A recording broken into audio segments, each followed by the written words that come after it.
بسم اللہ الرحمن الرحیم۔ السلام علیکم پیارے بچوں، امید کرتی ہوں آپ خیریت سے ہوں گے، اللہ تعالیٰ کے حفظ و امان میں ہوں گے۔ اللہ پاک آپ کو صحت و تندرستی والی زندگی عطا کرے۔ خوش آمدید کہتی ہوں آپ کو اردو کی کلاس میں۔ سنہری بات، بیٹا سنہری بات کا مطلب ہوتا ہے اچھی بات۔ تو آج کی اچھی بات کیا ہے؟ علم کا مطلب ڈگریاں حاصل کرنا نہیں بلکہ سوچنے کی صلاحیت کو بڑھانا ہے۔ مطلب ہماری تعلیم کا مقصد صرف ڈگریاں حاصل کرنا نہیں ہے، سنتیں حاصل کرنا نہیں ہے، بلکہ اپنے سوچنے سمجھنے کی صلاحیت کو بڑھانا ہے۔ آج کا عنوان کلمہ اور محمل، صفحہ نمبر 6 ورک بک۔ بیٹا ورک بک صفحہ نمبر 6 سے ہم نے کلمہ اور محمل کے بارے میں پڑھ چکے ہیں، تو آج ہم اس کی مشق کریں گے کہ اس میں کیا ہے۔ تدریسی مقاصد، بچوں کو اردو قواعد سے آگاہ کرنا، کلمہ اور محمل کے بارے میں جان سکیں، بچوں کو اس قابل بنانا کہ وہ کلمہ اور محمل میں واضح فرق جان سکیں۔ جی، کلمہ اور محمل کیا ہیں ہم وہ دیکھ لیتے ہیں ایک دفعہ دوبارہ۔ کلمہ ایسے الفاظ جن کے معنی ہوں انہیں کلمہ کہتے ہیں، یعنی جس کا کوئی نہ کوئی مطلب ہو اسے کلمہ کہتے ہیں، جیسے سیر، بات، چائے، جھوٹ وغیرہ۔ محمل ایسے الفاظ جن کے کوئی معنی نہ ہوں لیکن کلمے کے ساتھ بولے جاتے ہوں، یعنی کہ اس کا کوئی بھی مطلب نہ ہو لیکن یہ کلمے کے ساتھ بولے جاتے ہوں، انہیں محمل کہتے ہیں، مثلاً سپاٹا، چیت، شائع، موٹھ وغیرہ۔ اب ہم اس کی مثالیں دیکھتے ہیں۔ سیر، سپاٹا، یعنی کہ کلمہ اور محمل ایک ساتھ بولے گئے ہیں، کلمہ کے ساتھ محمل کا استعمال ہوا ہے۔ سیر کلمہ اور سپاٹا محمل۔ بات چیت، بات کلمہ اور چیت محمل۔ چائے شائع، چائے کلمہ اور شائع محمل۔ جھوٹ موٹھ، جھوٹ کیا ہے بتائیے؟ کلمہ، ویری گڈ، شاباش۔ موٹھ کیا ہے؟ محمل، شاباش۔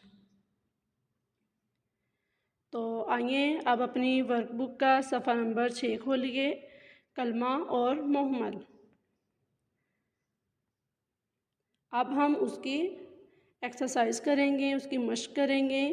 دیکھیے کلمہ اور محمل دیے گئے ہیں کہ کلمہ اور محمل، اور ان میں سے کچھ الفاظ لکھے ہوئے ہیں اور کچھ کو ہم نے خود لکھنا ہے، یعنی کہ کچھ کلمہ لکھے گئے ہیں اور کچھ محمل لکھے گئے ہیں۔ جیسے یہ ہے گول، گول لکھا ہوا ہے تو اس کا محمل کیا بنے گا؟ مٹول۔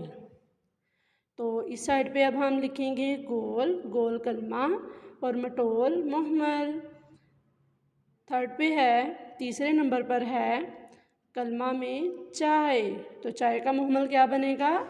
شاباش بتائیے، شاباش، وائے، چائے وائے، چائے کلمہ اور وائے محمل۔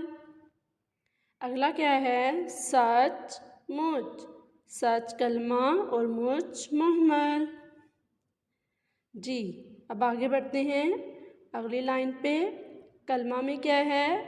گپ، یعنی کہ باتیں کرنا، گپ کا مطلب ہوتا ہے گپ شپ، یعنی کہ بہت ساری باتیں کرنا۔ کلمہ گپ اور محمل کیا ہے؟ شپ۔ اگلا ہے گانا، گانا وانا، یعنی کہ اس نے گانا وانا گایا، تو گانا کیا ہے؟ کلمہ اور وانا محمل۔ دیر ویر، یعنی کہ وہ دیر ویر سے آیا، تو کلمہ کیا ہے؟ دیر، اور محمل اس میں کیا آئے گا دیر کا؟ ویر۔ لاسٹ پہ ہے، آخری ہے میلے کچیلے، میلے کلمہ اور کچیلے محمل، یعنی کہ اس میں ہم نے کلمہ اور محمل کو ایک ساتھ استعمال کیا ہے۔ تو بیٹا اب ہم اگلے سوال کی طرف بڑھتے ہیں۔ درست جواب کے گرد دائرہ لگائیں۔ یہ آپشنز دیے گئے ہیں، آپ نے ان میں سے جو ایک صحیح اس کا جواب ہوگا اس کے گرد دائرہ لگانا ہے۔ لفظ جس کے کچھ معنی نہ ہوں کہلاتا ہے۔ اب ہم نے پڑھا کلمہ اور محمل کیا ہے۔ کلمہ کیا ہے؟ یعنی جس کا کوئی نہ کوئی مطلب ہو، بامعنی الفاظ کو کلمہ کہتے ہیں۔ تو اب آپ نے دیکھنا ہے اس میں سے درست جواب کون سا ہے۔ اور اگلا ہے اکیلے بامعنی لفظ کو کہتے ہیں۔ اب آپ کو یہ بھی پتہ ہے کیونکہ ہم نے کلمہ اور محمل کی تعریف کی ہے کہ وہ کیا ہیں، اس کی مثالیں دیکھی ہیں۔ اکیلے بامعنی لفظ کو کلمہ کہتے ہیں۔ اگلا ہے میں نے کھانا شانہ کھایا، لفظ محمل ہے۔ اب کھانا شانہ یعنی کہ کلمہ کے ساتھ ہم نے شانہ محمل کا استعمال کیا، تو شانہ کیا ہوا؟ محمل۔ اگلا ہے لفظ محمل کو ڈیش بھی کہتے ہیں۔ بیٹا لفظ محمل کو اختراعی الفاظ یعنی کہ جو بے معنی الفاظ ہوتے ہیں ان کو ہم اختراعی الفاظ بھی کہتے ہیں۔ آخری ہے آؤ تم کو چائے شائے پلاؤں میں لفظ چائے ہے۔ بیٹا یہ ادھر آپ لفظ کی کریکشن کر لیجئے گا، اس کی لفظ چائے ہے، تو چائے کیا ہے بتائیے گا؟ محمل، لفظ، موضوع کوئی بھی نہیں، لفظ ہے کلمہ۔ لفظ چائے ہے کلمہ یعنی کہ جس کا کوئی نہ کوئی معنی ہوتا ہے۔ گھر کا کام ورک بک صفحہ نمبر 6 مکمل کریں۔ بیٹا اپنا بہت سا خیال رکھیے گا۔ آج کا سبق یہیں پر ختم ہوتا ہے۔ اللہ حافظ۔